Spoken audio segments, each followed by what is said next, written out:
राधे राधे।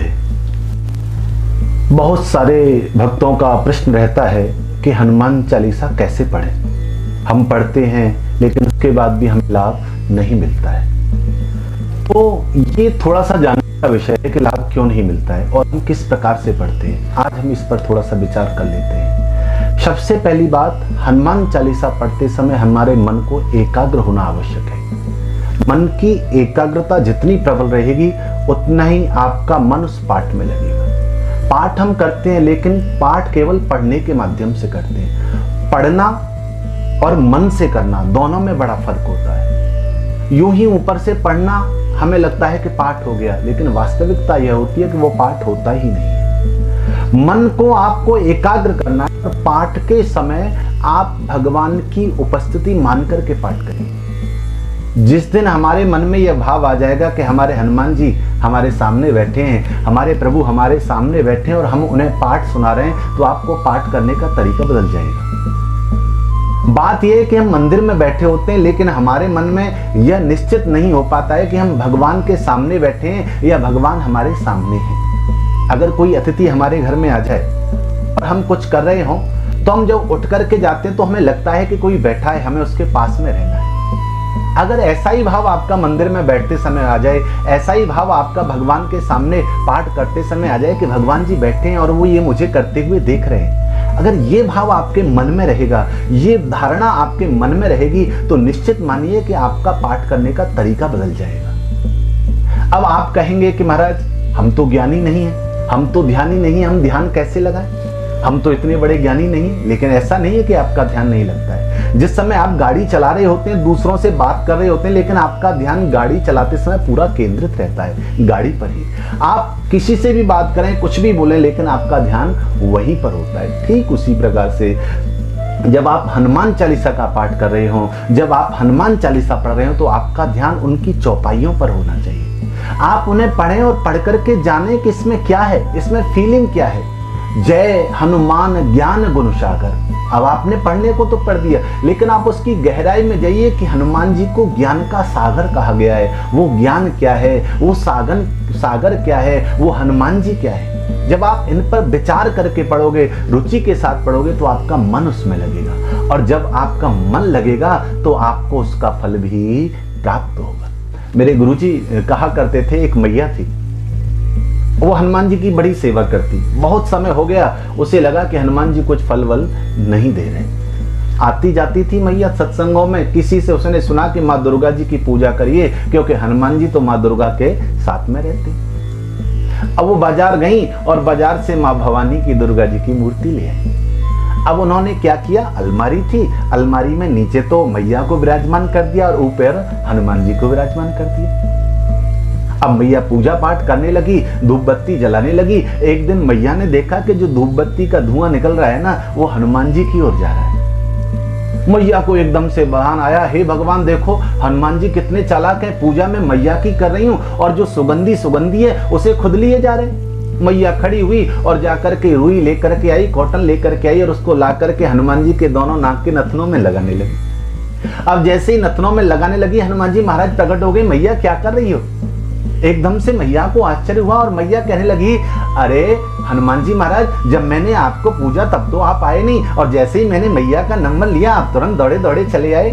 हनुमान जी ने कहा, ना मैया, तुम्हारी भाव अलग है, मेरा भाव अलग है।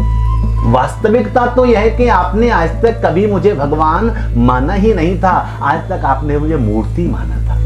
आज पहली बार आपने ये माना है कि मैं भगवान हूं, भगवान मेरी सुगंधी को चुराए जा रहे हैं, और उस भावना के साथ आपने कर्म किया है तो मुझे प्रकट होना पड़ा है। तो वास्तविकता है कि जब हमारे हृदय में भाव जागता है, जब हमारे हृदय में तन्मयता आती है, तो हमारे भगवान को प्रकट होने में भी देर नहीं लगती है। तो मेरा कहने का भाव यह है कि आप जो पाठ करते हैं ना, उसको पाठ के साथ में अपने मन को जोड़िए, अपनी बुद्धि को जोड़िए, अपनी आत्मा को जोड़िए। केवल फॉर्मेलिटी के लिए, औपचारिकता मात्र के लिए पाठ मत करिए, क्योंकि औपचारिकता से कुछ मिलने वाला नहीं है। मिलेगा आपके हृदय के आगार से, आपके हृदय के उद्गार से, आपके हृदय के प्रेम से। तो जब आप हनुमान चालीसा पढ़ें तो भाव के साथ में पढ़ें। किस प्रकार का भाव? जैसे बहुत सारी हमारी माताएं बहनें होती हैं, उनका कोई एक सीरियल होता है, नाटक होता है जो उनको बहुत प्रिय होता है, और उसका समय होने से पहले ही घड़ी देखने लगती हैं, घर के काम कार्यों को व्यवस्थित करने लगती हैं कि वो समय आएगा और उस समय पर मुझे वो कार्य करना है। और उसके बीच में कोई भी डिस्टर्ब करता है, कोई भी परेशान करता है, सबको शांत करती है कि नहीं नहीं, मुझे ये पहले देखने दो। और बड़े ध्यान के साथ में, बड़ी एकाग्रता के साथ में हमारी माताएं उसको देख रही होती हैं। तो ठीक उसी प्रकार से जिस दिन हमारे मन में ऐसा भाव आ जाएगा कि नहीं नहीं, मुझे हनुमान चालीसा पढ़ना है और उसके बीच में मुझे कोई व्यवधान नहीं चाहिए, उसके बीच में मुझे किसी भी प्रकार का, कोई भी किसी भी व्यक्ति का विघ्न बाधा नहीं चाहिए, तो व्यक्ति उस भाव के साथ में पाठ करता, उस तन्मयता के साथ में पाठ करता है कि उसके पाठ का फल उसे प्राप्त होता है। और 1000 बार पाठ करिए, कोई फर्क नहीं पड़ता।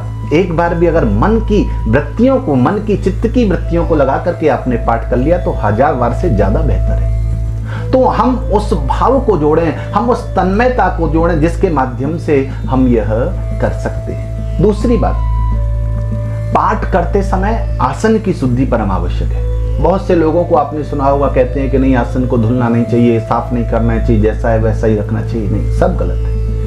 एक आसन आपका शुद्ध होना चाहिए, पवित्र होना चाहिए, क्योंकि सबसे पहले हमारे शास्त्रों में आसन के लिए कहा गया है, जितासनो जित श्वासो जित संगो जितेंद्रिय। सबसे पहले आप आसन को जीतिए। सबसे आपको बैठने की डायरेक्शन सुखद होनी चाहिए। अब आप बैठ तो गए, आपके घुटनों में दर्द हो रहा है हनुमान चालीसा पढ़ते समय भी, तो आपका मन तो हनुमान चालीसा में नहीं लगा ना, आपका ध्यान तो हनुमान चालीसा में नहीं लगा, आपका ध्यान आपके घुटने पर आ गया। तो चित्त की वृत्तियों को एकाग्र करके आप हनुमान चालीसा का पाठ करिए और उसमें रुचिकर भाव के साथ में आप करिए, उसको पढ़ते हुए पाठ करिए। बहुत सारे वीडियो हमारे हैं जिनके माध्यम से आप हनुमान चालीसा की व्याख्या को भी देख सकते हैं कि उसमें क्या कहा गया है। श्री गुरु चरण सरोज रज निज मन मुकुर सुधार, इतना तो आपने पढ़ लिया, लेकिन श्री क्या है, गुरु क्या है, उनके चरणों की रज क्या है, ये मन मुकुर क्या है, इसको जब तक आप नहीं समझोगे आपका मन नहीं लगेगा।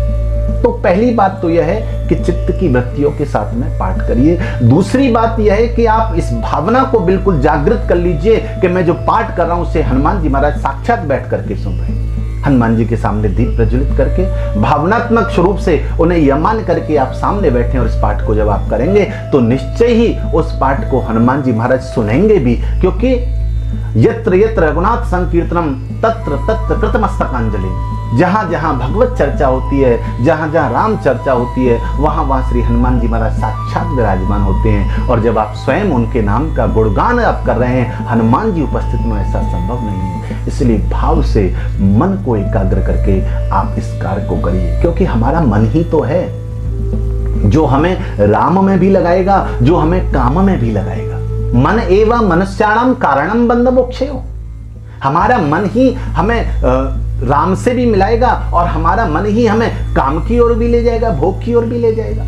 तो मन को उसमें लगा करके जब आप पाठ करेंगे तो निश्चय ही आपको उस पाठ के माध्यम से सफलता मिलेगी। दूसरी बात एक और यह है कि जब आप पाठ कर रहे होते हैं, जब आप इस पाठ को पढ़ रहे होते हैं, तो उस समय उस शुद्धि का ध्यान रखिए कि पाठ में अशुद्धि न हो।